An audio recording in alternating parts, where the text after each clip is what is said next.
여러분 반갑습니다.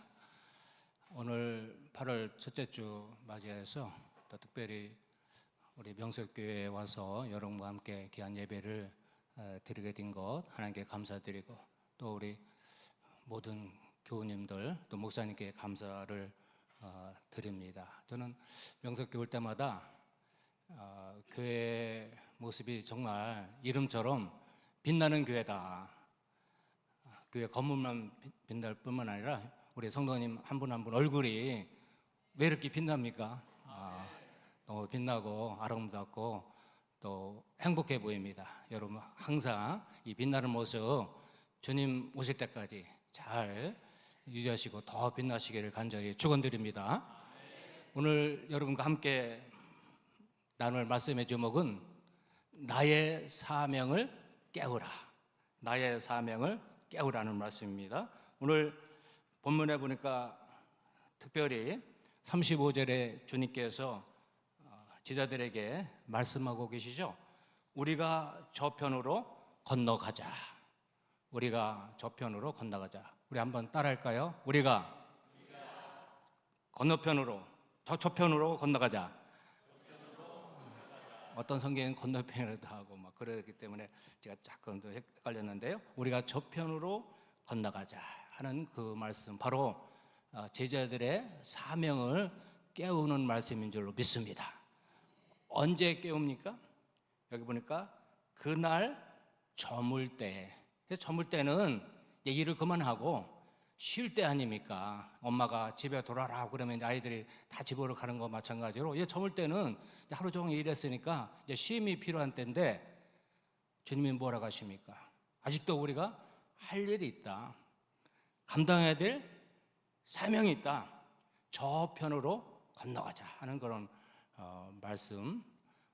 사실 우리가 성경을 읽는 것은 엿보고 또 엿듣는 거거든요. 그래서 이 말씀이 나에게도 어떤 말씀으로 다가오는지 또 해당되는지 잘 깨닫는 바가 있어야 될 줄 믿습니다. 오늘 8월 정말 무더운 날씨임에도 불구하고 주님 우리에게 하시고 싶은 말씀이 있으시다는 거죠. 그것이 바로 이 말씀입니다. 우리가 저편으로 건너가야 된다 하는 그 말씀, 오늘 우리에게 주시는 주님의 음성인 걸 믿으시고 잘 받는 귀한 시간 꼭 되시기를 바랍니다. 저는 저물 때라는 말씀 읽으면서, 물론 해가 다 가고 하루 해가 이제 다 끝나는 그런 일몰 시간이 됐다는 생각도 들지만은, 인생의 또 저물의 시간, 또 저 같은 이제 60대 되고 뭐 그러면 이제 그런 것들이 다가오잖아요. 나도 이제 인생이 점점 저물어 가고 있구나. 그런데 인생이 저물 때 이제 너 이제 그만 쉬어라. 저도 이제 은퇴를 했기 때문에 사실 쉰다고 해서 아무것도 안 한다고 해서 누가 뭐라는 사람 없어요. 그런데 오늘 말씀해 보니까 저물 때 네가 은퇴했지만은 아직도 할 일이 있다. 저편으로 건너가자 하는 그런 주님의 음성으로 들리더라고요. 그래서 사실 주의 일에는 은퇴가 없다 하는 생각을 다시 한번 깨닫고 도전을 받게 되었습니다. 오늘 이런 주님의 메시지를 들은 제자들의 모습은 어땠습니까? 결론적으로 보면은 40절에 나와 있죠. 두 가지 말씀입니다. 이에 제자들에게 이르시되 어찌하여 이렇게 무서워하느냐. 너희 사명을 잘 감당했는데 조금 풍랑인다고 해서, 좀 문제가 생긴다고 해서, 여러 가지 박해나 고난과 역경온다 해서 그것 때문에 두려워하고 무서워하느냐 하는 주님의 음성을 여기서 우리가 들을 수가 있습니다. 두 번째는 뭡니까? 너희가 어찌하여 뭐가 없느냐고요? 믿음이 없느냐. 믿음이 없느냐 하는 거예요. 사명을 감당하려면 뭐가 필요합니까? 힘이 있어야죠. 능력이 있어야죠. 지혜가 있어야 되는 거예요. 이런 것들 다 통틀어서 주님은 믿음이라고 말씀하시는 거예요. 사명을 감당하기 위해서는 바로 믿음이 있어야 되는데 너희들이 믿음이 없구나라는 말씀이에요. 그 때문에 오늘 우리에게 주시는 사명을 깨우면서 우리에게 주시는 말씀은 두 가지 말씀입니다. 우리가 사명을 감당할 때, 어려운 일 당할 때 무서워하지 말자. 두 번째로는 우리가 사명을 잘 감당하면서 주님을 깨우지 말고 뭐를 깨워야 됩니까? 믿음을 깨워야 한다는 말씀 차례대로 살펴보도록 하겠습니다. 여러분, 우리가 아는 고사 성어 중에서 호사다마라는 말이 있습니다. 호사다마. 좋은 일에는 탈이 있다, 어려움이 있다. 호사다마라는 그 마자가 바로 마귀 마자라는 거 여러분 아십니까? 중국 사람들이 쓰는 말인데 그들이 사실 마귀라는 걸 잘 알지도 못했다는데 그런 말을 썼더라고요. 호사, 좋은 일에는 마늘 따자 마귀가 방해하고 어렵게 하는 것들이 많이 있다는 겁니다. 우리 성도들에게도 좋은 일이 많이 있죠. 여러분 좋은 일 있으십니까? 우리에게는 정말 하나님께서 좋은 일을 주셨습니다. 대표적으로 보면 두 가지라고 볼 수 있어요. 첫 번째로는 주님께서 우리에게 부르시잖아요. 오라고 하십니다. 수고하고 무거운 짐진 자들아 다 내게로 오라. 나를 따라오라. 왜 주님이 우리를 부르실까요? 우리에게 좋은 일을 주시기 위해서 그런 거 아닙니까? 여러분 주님을 만나면 좋습니까? 좀 부담스럽습니까? 주님 만나는 것보다 더 좋은 일 어디 있습니까? 여러분 이 세상에 가장 잘한 일, 가장 행복한 일, 가장 좋은 일은 뭡니까? 내가 주님을 만난 그것이라는 걸 믿으시기 바랍니다. 그보다 더 좋은 일이 어디 있습니까? 그런데 이 주님을 만나면은 다 좋은 것만은 아니라는 거예요. 오늘 우리가 읽지는 않았지만 마가복음 4장 1절부터 보면은 예수님께서 바닷가에 많은 사람, 무리들, 제자들 부르시고 말씀을 하시죠. 그 중에 씨 뿌리는 비유가 나옵니다. 주님께서 우리에게 오라 하시고 주시는 것 중에 가장 좋은 것이 바로 말씀의 말씀. 오늘 제가 주보를 보면서 그 병석교회 표가 보니까 말씀의 기준이 되는 교회더라고요. 말씀이 중요하죠. 아멘입니까? 말씀이 중요한 거예요. 주님이 왜 우리에게 오라고 하시는가? 다름이 아니죠. 말씀을 주시기 위한 거예요. 말씀. 여러분 주님이 우리에게 주시는 선물 중에서 가장 귀한 거 말씀인 거 믿으시기 바랍니다. 여러분 교회 다니시면서 예배를 드리시면서 가장 삶의 핵심이 뭡니까? 하나님의 말씀의 말씀. 말씀에는 생명이 있습니다. 능력이 있어요. 지혜가 있습니다. 말씀이 없는 기독교, 말씀이 없는 예배, 말씀이 없는 여러분의 삶 생각할 수 있습니까? 말씀이 없다면은 예배도 무용지물이고 기독교도 아무것도 없는 것이고 우리의 삶도 핵심이 없는 거죠. 그것 때문에 말씀이에요. 그렇기 때문에 주님이 우리에게 오라고 하시면서 주시는 것은 말씀인 걸 믿으시기 바랍니다. 자, 그런데 호사 뭐라고 했습니까? 호사 담아예요. 말씀을 우리에게 주시는데 거기에도 항상 좋은 것만 생기는 것이 아니라는 겁니다. 나쁜 일도 생긴다는 거예요. 그래서 씨 뿌리는 비유에 보면은 4가지 밭이 나오지 않습니까? 길가밭, 돌밭, 또 가시덤불밭, 마지막으로는 좋은 밭, 옥토가 나오지 않습니까? 그런데 30배, 60배, 100배의 결실을 맺는 거 얼마나 좋습니까? 얼마나 아름답습니까? 얼마나 좋은 일입니까? 그런데 그러한 열매를 맺는 밭은 4가지 중에 1가지밖에 안 된다는 거죠. 그러니까 확률이 얼마입니까? 25%밖에 안 되는 거예요. 25%. 하나님께서 그렇게 귀한 선물, 말씀을 주셨는데 그 말씀 가지고 성공하는 사람, 성공하는 밭은 4분의 1밖에 안 된다는 겁니다. 왜 그럴까요? 바로 담아요, 담아. 호사긴 한데 주께 나와서 주의 말씀 듣고 설교 말씀 듣는데 이 말씀을 잘 받아들이는 사람은 그렇게 많지 않다는 거예요. 왜 그럴까요?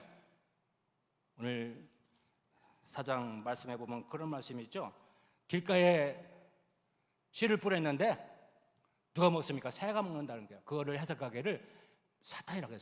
사탄이 말씀을 전하는 그런 현장에 와서 말씀을 빼앗아 간다는 거예요. 빼앗아 가는 거예요. 여러분, 말씀이 들려져서 그 말씀을 정말 다 받아들이고 30배, 60배, 100배의 결실을 맺으시기 바랍니다. 그런데 조심할 것이 바로 뭐냐면은 그 말씀을 호시탐탐 빼앗으려고 하는 자가 있다는 거예요. 그래서 예배 시간에 보면은 말씀 들으려고 하면 왜 이렇게 졸립니까? 왜 또 집 생각납니까? 또 오후에 또 할 여러 가지 또 생각나고 그 말씀이 잘 집중이 안 되는 거예요. 그걸 왜 그렇습니까? 내가 육신이 피곤해서인 것보다도 마귀가 그 말씀 듣기 못하게 마귀의 집중을 흐트리는 거예요. 여러분, 성경 읽으려면은 성경 잘 읽어집니까? 또 바쁜 일이 생각나고요. 자꾸 이렇게 힘들어요. 여러분 아마 그런 걸 많이 경험하셨을 거예요. 바로 호사다마라는 호사다마. 그때 우리가 주님께 가서 말씀을 듣는 것 참 좋은 일이지만 그러나 우리가 항상 조심해야 된다. 말씀을 듣지 못하게 하고 말씀을 내 마음에 심지 못하게 하고 열매를 맺지 못하게 하는 그런 영적인 세력이 있다는 겁니다. 마귀가 있다는 거예요. 그때면 어떻게 될까요? 항상 조심해서 영적 승리를 할 수 있는 저와 여러분이 되어야 될 줄로 믿습니다. 또 좋은 일이 뭡니까? 주님께서 오라는 것도 참 좋은 일이지만은 이제 우리가 이제는 하나님 은혜를 받고 구원받고 하나님의 놀라운 축복받아서 우리가 삶을 살아가잖아요. 은혜의 세계입니다. 은혜의 세계. 오늘 또 찬송했잖아요. 은혜의 바다로 돌아가라, 돌아가라. 은혜의 바다속에 돌아가는 거. 왜 차삭거리는 그런 파도 보고 마음이 졸여서 못 가냐는 거예요. 은혜의 바다로 쑥 돌아야 한다. 여러분 그렇잖아요. 세상에 살다 보면 세상 향락에 세상 재미에 빠져서 우리가 살아서 그냥 그것만 최고인 줄 알고 그것만 전부인 줄 알고 정말 하나님의 진정 가장 좋은 은혜의 삶, 은혜의 축복 이거를 누리지 못했다가 있다는 거야. 그러다가 이제 어떻게 됩니까? 좀 은혜 받고 말씀에 정말 깨달음 받고 이제 은혜 받아야 쑥 들어오잖아요. 그럼 어떻게 될까요? 여기 너무 좋다. 여기가 천국이구나. 이 명석교회가 너무도 정말 최고구나 생각하고 교회 생활에 또 집중하면서 살 수도 있어요. 그런데 주님 어떠십니까? 그런데 우리가 꼭 또 경험해야 될 좋은 일이 있다는 겁니다. 그래서 주님께서 하시는 말씀이 뭡니까? 가라는 거예요. 가라. 그래서 우리는 두 가지 부름을 받고 사는 존재입니다. 오라는 주님의 부름이죠. 그건 구원에 대한 부름이에요. 교회로 부르시고 하나님 나라 공동체로 부르시는 부르심입니다. 그런데 두 번째 또 부르심은 뭡니까? 세상으로 가라는 겁니다. 세상으로 가라. 오늘 말씀도 그런 거 아닙니까? 우리가 저편으로 건너가자. 거기에 할 일이 있다. 우리가 잘 아는 대로 거기에는 거라사 지방이죠. 광인이 있었습니다. 광인을 구원하러 가자. 그런 말씀 아닙니까? 그래서 가라는 거예요. 가라는 것이 여러분 좋은 일입니까? 귀찮고 힘든 일입니까? 여러분 가는 거, 세상으로 가는 거 파송받는다는 거죠. 오늘 우리 명석교회에서도 교육부가 또 아이루치 저 카자흐스탄으로 갔다는데 이 말씀 가지고 간 거 아닙니까? 아멘입니까? 그냥 간 게 아니에요. 그렇죠? 주님의 음성 듣고 너희들은 이번 여름에 저 카자흐스탄으로 건너가라. 그 말씀에 순종해서 가신 거 아닙니까? 맞죠? 여러분도 그런 거예요. 주님이 여러분 가라. 어디로 가랄까요? 물론 바다 저편 해외로 가라 될 수 있고요. 또 가까운 데로 가라 수도 있는 거예요. 여러분 가정으로 믿지 않는 가정 식구에게로 가라고도 할 수 있고 또 친구, 직장 동료 또 아직도 아무도 모르는 그런 미개척 분야 이런 데로 가라고 그렇게 하시는 거예요. 이런 것들이 인간적으로 보면은 힘들고 귀찮은 일이죠. 안 갔으면 좋아요. 그냥 교회에서만 그냥 은혜 생활하고 편안하게 지냈으면 했는데 주님 어느 날 갑자기 부르시는 거예요. 가라고 하시는 거예요. 사실 요새 저도 걱정이 있어요. 저도 이제 신학교에서 오래 있었습니까? 근데 요새는 이제 생활이 편리해지고 생활 수준이 높다 보니까 신학교에 오는 사람이 없어요. 신학교가 다 미달되고 있어요. 교회도 그렇잖아요. 교회도 이제 전임 사역자 구하기가 어렵다고 하더라고요. 점점 이제는 이제 주의를 하려고 하는 사람, 헌신하는 사람들이 현저하게 줄어들고 있습니다. 앞으로는 여러분들이 나서서 가셔야 됩니다. 전도사님만 전도하시고 목사님만 목회하시고 선교사님만 선교하는 게 아니에요. 우리 모두가 이제는 다 목회자의 심정으로 전도자의 그런 열정 가지고 선교자의 그런 헌신을 가지고 살아야 될 때가 됐다 하는 그런 말씀이에요. 그래서 여러분이 오늘 도전해 드리는 거예요. 나의 사명을 뭐라고요? 깨우라는 겁니다. 왜? 그거 너무나 좋은 일이기 때문에. 주님이 나쁜 일이라면 제자들 시키겠습니까? 자신이 다 하시지. 그러나 이 선교하는 거, 저 건너편에 가서 사람의 영혼을 구원하는 거 너무나도 좋은 일이에요. 그럼 믿으십니까? 나중에 주님께서 심판하실 때가 있잖아요. 주님 만나서 우리에게 말씀하실 때가 있잖아요. 두 가지 말씀이더라고요. 잘하였도다, 착하고 충성된 종아 하는 그런 말씀도 있고요. 악하고 게으른 종아 하는 그런 말씀하신 때가 있어요. 여러분 어떤 말씀 듣고 싶어요? 여러분 다 잘하였도다, 착하고 충성된 종아, 그런 칭찬받는 여러분들이 다 되시기 바랍니다. 그럼 어떻게 한다고요? 우리의 사명을 깨워서 가라는 주의 음성에 순종해야 된다는 겁니다. 가는 자에게 하나님께서 그러한 놀라운 복을 주실 줄로 믿습니다. 가야 돼요. 아무리 어려운 일이 생긴다 하더라도. 오늘 말씀해 보니까 이 제자들에게 그런 어려운 일이 생겼어요. 그래서 오늘 우리가 이런 사명을 깨우면서 가져야 될 두 가지 말씀, 첫 번째 말씀은 바로 어떤 어려움이 있더라도 사명자의 그런 삶에 잘 준비해서 나가야 된다는 겁니다. 무서워하지 말라는 거예요. 감정의 주인으로 살라는 거예요. 오히려 사명 감당하다가 어려울 때 기쁘고 감사하고 찬송하는 그런 삶을 살아야 된다는 그런 말씀이에요. 여러분, 전쟁에 중요한 것이 바로 뭘까요? 공격만 잘해서는 안 된다는 거죠. 우선적으로 수비를 잘해야 돼요. 얼마 전에 이스라엘과 이란이 전쟁을 했잖아요. 근데 이스라엘은 미사일은 1000개도 넘고 엄청나게 많이 준비했어.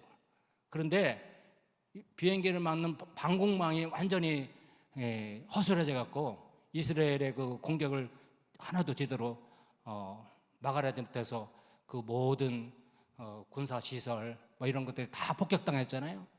그런 거 보니까 공격도 중요하지만 제일 먼저 잘해야 될 것이 바로 뭘까요?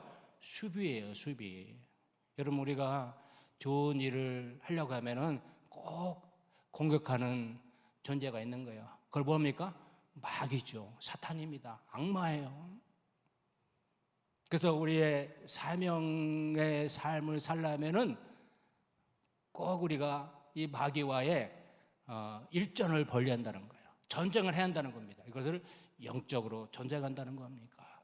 그래서 우리가 이러한 마귀와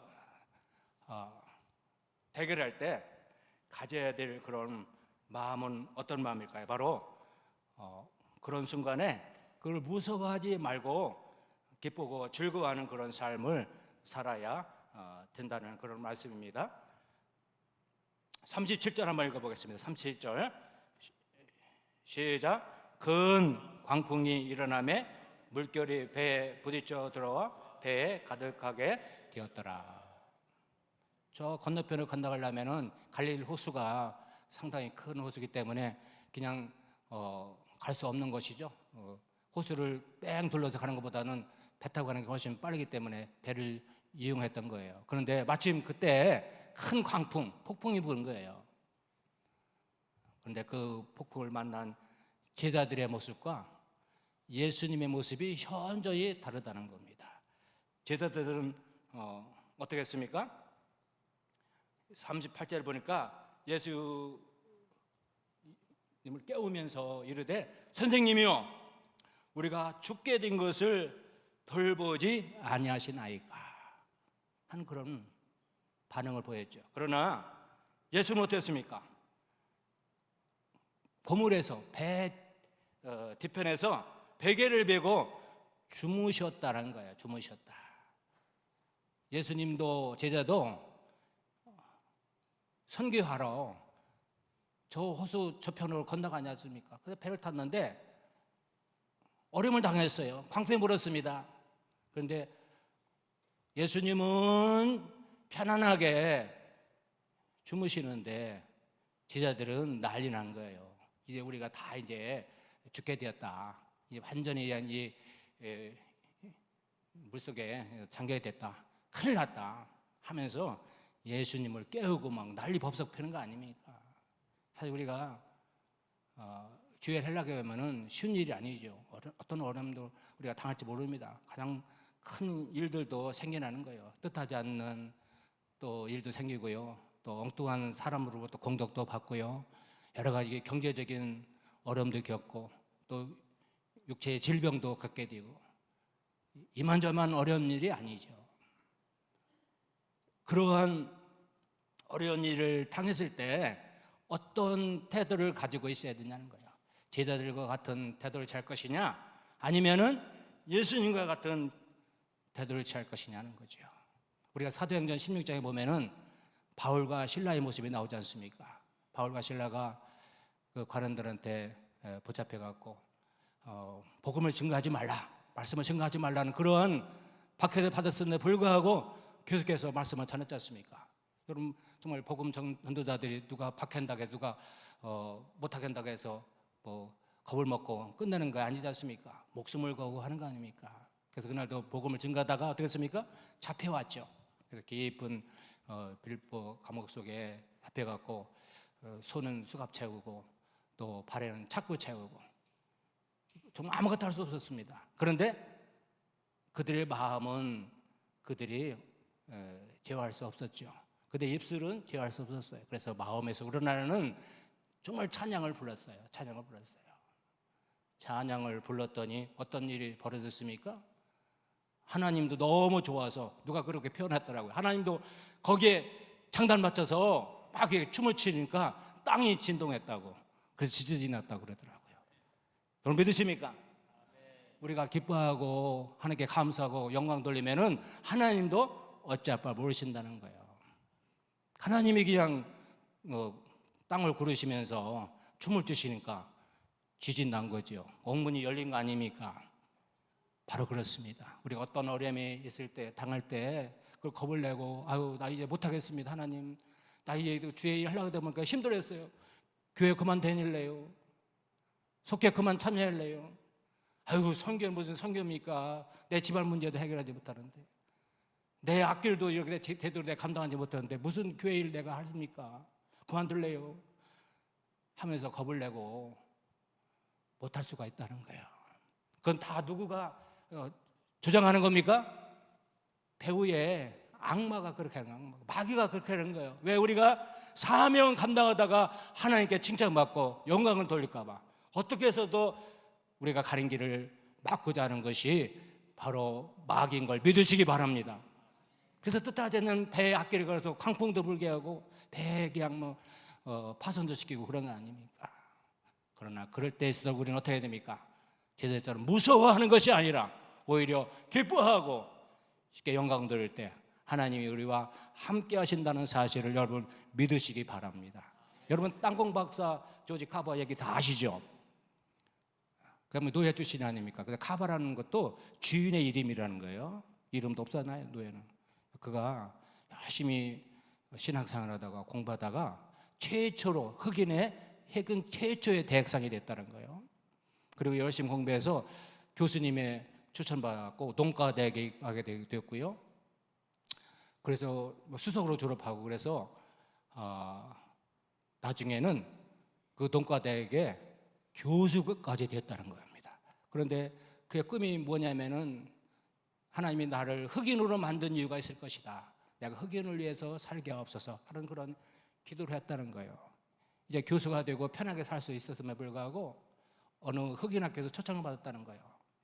그 동촌 지역에 흑인 학교 가서 좀 도와달라 해서 그가 평상시에 한 기도의 그런 마음으로 그곳에 갔다는 겁니다. 그곳에 갔더니 거기에는 목화밭이 많이 있었다는 거예요. 근데 목화밭은 해마다 목화를 심으면은 땅에 힘이 일어서 잘 소출이 안 된다는 겁니다. 그래서 해거리를 해서 다른 작물을 심어야 되는데 그 척박한 땅에 그래도 잘 자랄 수 있는 것이 바로 땅콩을 생각해서 땅콩을 기르겠다는 겁니다. 그런데 그 해 너무 땅콩 농사가 잘 돼서 그냥 800개가 뚝 떨어졌다는 겁니다. 그랬더니 그 땅콩을 심었던 그 흑인들이 엄청난 비난을 했다는 거예요. 너 때문에 우리가 망하게 됐다.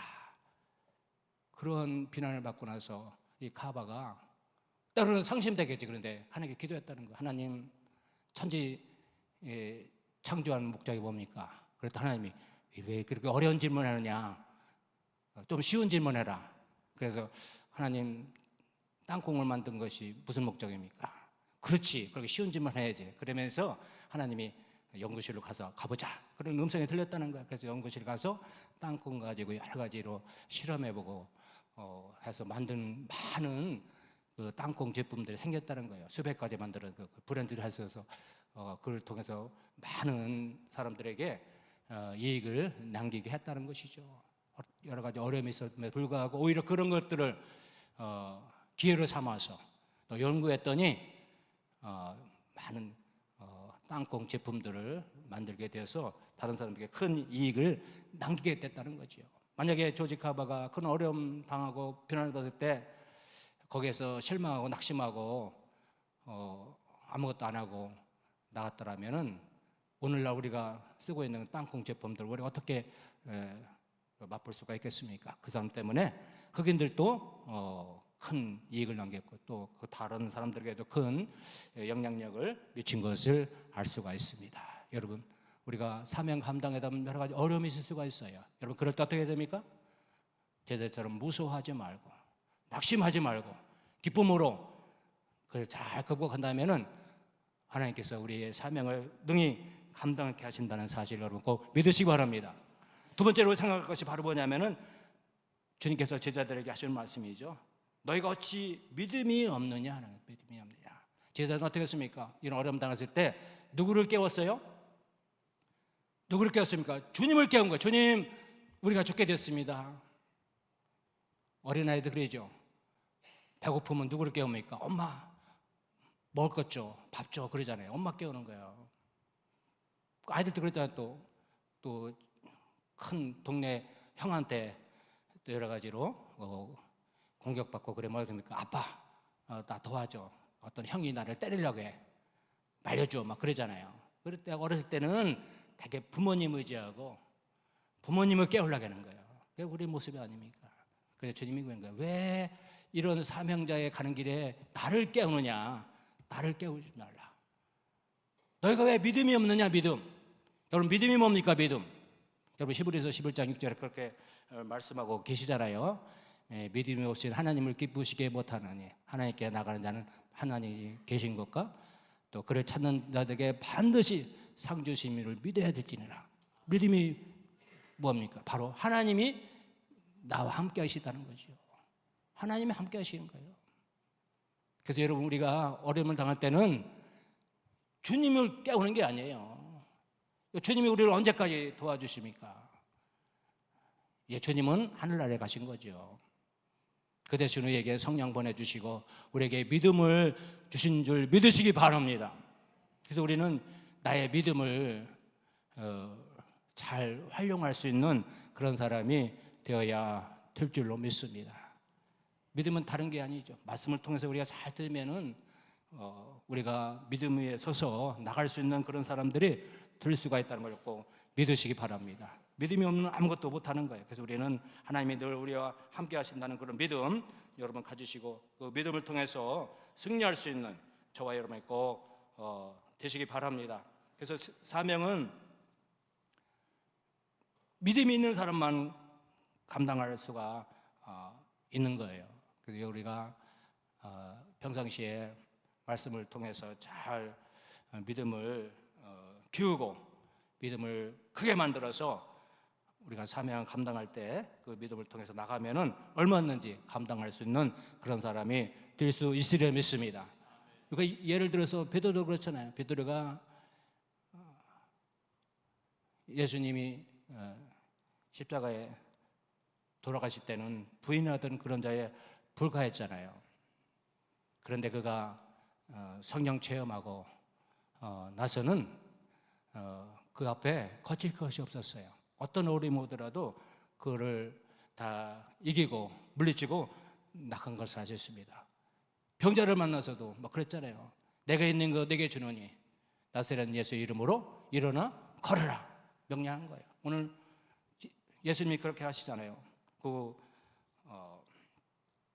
바람을 꾸짖으시면서 바다더러 이르시되 잠잠하라 고요하라 명령하시잖아요.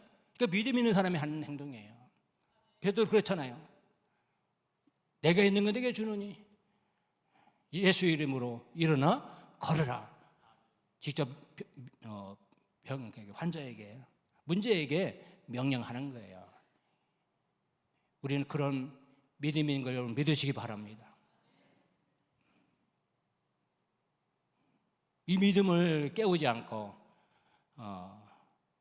예수님만 100% 의지하고 아무것도 할 수 없는 그런 존재예요.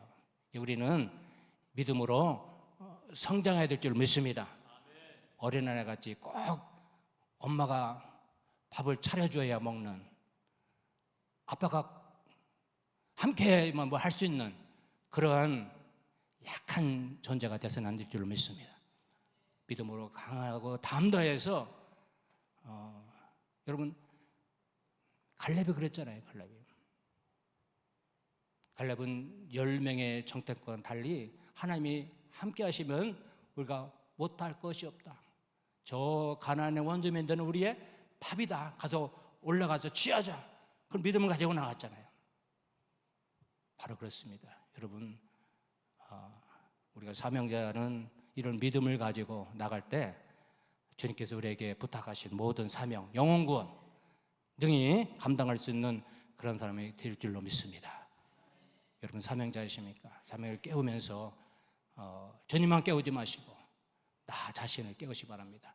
내 안에 있는 성령님, 내 안에 있는 믿음 온전히 깨워서 역사할 때 믿는 자에게는 능치 못할 일이 없을 줄로 믿습니다.